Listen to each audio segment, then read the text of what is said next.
Noches. Muy buenas noches. Buenas noches, doctor.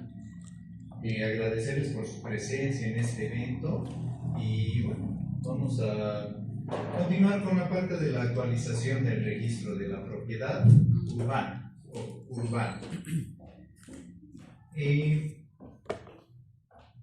Primero, como una introducción, vamos a hablar de que muchos de los presentes, incluido el que les habla, ha debido tener en algún momento, tal vez lo tiene hasta ahora, alguna dificultad, algún problema al hacer cualquier trámite.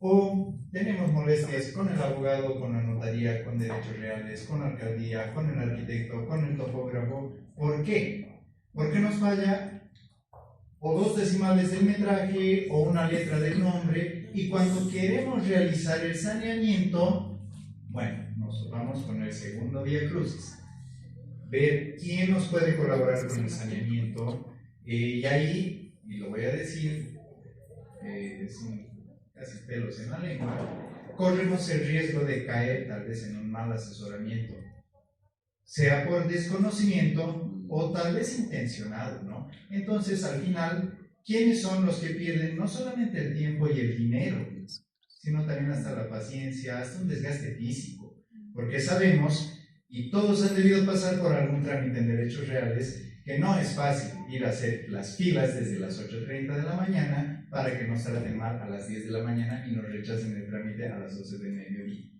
¿verdad? Lo propio con la alcaldía, cuando queremos hacer algún saneamiento, lo propio, tenemos que hacer filas desde las primeras horas de la mañana para que nos observen el trámite al mediodía o nos digan que ha habido una observación, pero no nos digan 3 meses después o 6 meses después. Ese es el verdadero problema por la cual no podemos registrar o hacer público nuestro derecho propietario. Y esto no tiene solamente una implicancia desde la perspectiva de la publicidad de los derechos reales. No tenemos que ver únicamente para que terceros puedan apreciar, puedan observar o podemos oponer nuestro derecho propietario, sino también, también, otras opiniones decían que necesitamos los papeles en regla debidamente saneados para poder prestarnos del banco. Tampoco tenemos que ver únicamente desde la perspectiva de endeudarnos con el banco, que lógicamente nos van a pedir los papeles en regla, sino esto sirve inclusive para cualquier tipo de negocio jurídico que en algún momento tengamos la iniciativa de realizar. Si queremos hacer alguna inversión, algún contrato o inclusive dar en anticrético, si tenemos los papeles en regla, vamos a poder realizarlo con total normalidad, sea como propietarios o sea como anticrecistas. Lo propio para hacer una transferencia, sea como compradores o sea como vendedores, o inclusive si vamos a prestar o nos van a prestar dinero con una garantía hipotecaria. Sin embargo, y concordando con la exposición de los doctores que me precedieron, que tienen toda la razón, la normativa en cuanto a los derechos reales y normativa conexa, específicamente normativa municipal, técnica, está desactualizada no solamente con los nuevos avances de aquellos actos que se hagan de disposición o de mejoramiento de los bienes raíces, de los inmuebles, sino también desactualizados en cuanto a los nuevos medios tecnológicos que tenemos hoy en día. Entonces es una labor no solamente legal, sino también técnica. Entonces, siguiente por favor. Gracias. Empezaremos, vamos a continuar esta exposición siendo un poco más prácticos, yéndonos más a lo que hacemos día a día, ¿ok? Para empezar, si queremos realizar algún acto, principalmente las compras-ventas, que es lo que mayormente se da, tenemos que empezar por la suscripción de una minuta, la elaboración de una minuta. Muchas veces hay personas que pueden preguntarse, pero ¿cuál es la diferencia entre un contrato y una minuta?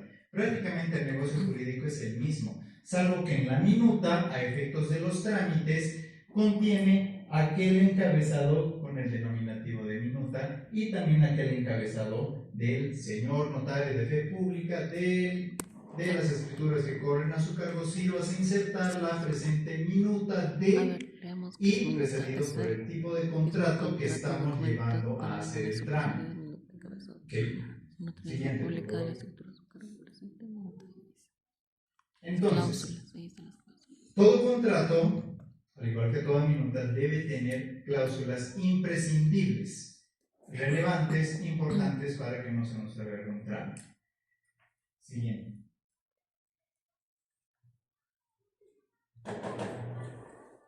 Se ha saltado uno, pero continuamos. Cláusula primera. En todos los contratos, en todas las minutas se coloca la cláusula de las partes. Sin embargo, aquí se debe hacer un énfasis porque muchas veces las observaciones parten desde acá.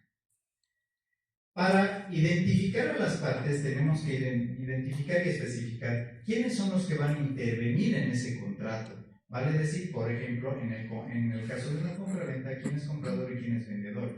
Pero, mucho cuidado acá porque tenemos que transcribir tal cual está en la cédula de identidad.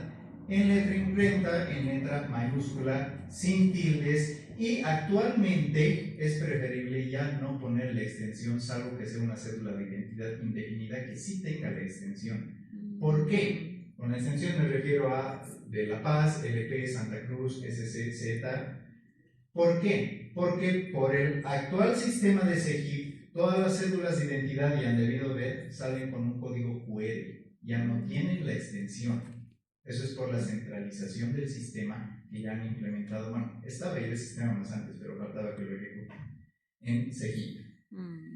También tenemos que consignar, independientemente de las generales de ley, el estado civil. ¿Por qué es relevante el estado civil de las partes contratantes?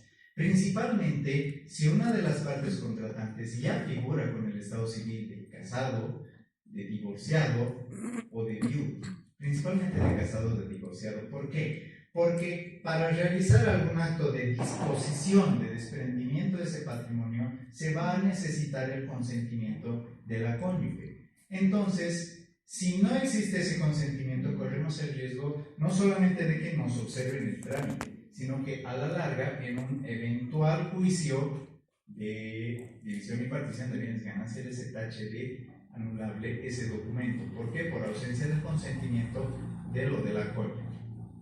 ¿Okay?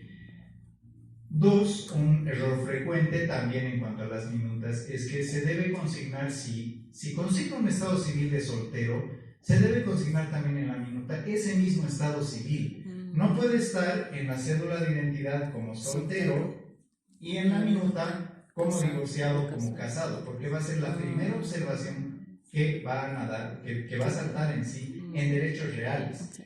Es más, yo opino que las observaciones deberían hacerlas en las notarías de fe pública antes de cobrarnos por el testimonio y antes de llevar a derechos reales. Pero lastimosamente no es así. También debemos aclarar en las minutas en calidad de qué se están apersonando, en calidad de qué están interviniendo. Comprador, vendedor, antifresista, inquilino. Y también aclarar, solamente de ser necesario, solamente si corresponde, si van a actuar mediante representación. Y acá, en los actos de transferencia, vemos que los más frecuentes son aquellas transferencias mediante apoderado, donde le otorgamos un poder especial a una persona, pero tenemos que consignarla sí o sí necesariamente en la minuta. O también si una persona va a actuar en representación sin mandato de un menor de edad. Y se ha visto en los actos de transferencia a favor de menores de edad, que lógicamente no pueden suscribir y actúa en representación la madre, el padre o la persona que esté ejerciendo actualmente la guardia. Siguiente. La segunda cláusula relevante en todo contrato es el objeto. En el objeto debemos identificar primero qué tipo de acto o negocio jurídico es el que estamos haciendo. En muchas ocasiones se ha presentado, y bueno, a criterio mío por lógica no debería saltar observación, pero bueno, Se han presentado observaciones donde en lugar de colocar compra-venta, colocan transferencia. Y cuando realizamos el trámite nos dicen, no, es que acá no dice compra-venta, acá solamente está consignando como transferencia.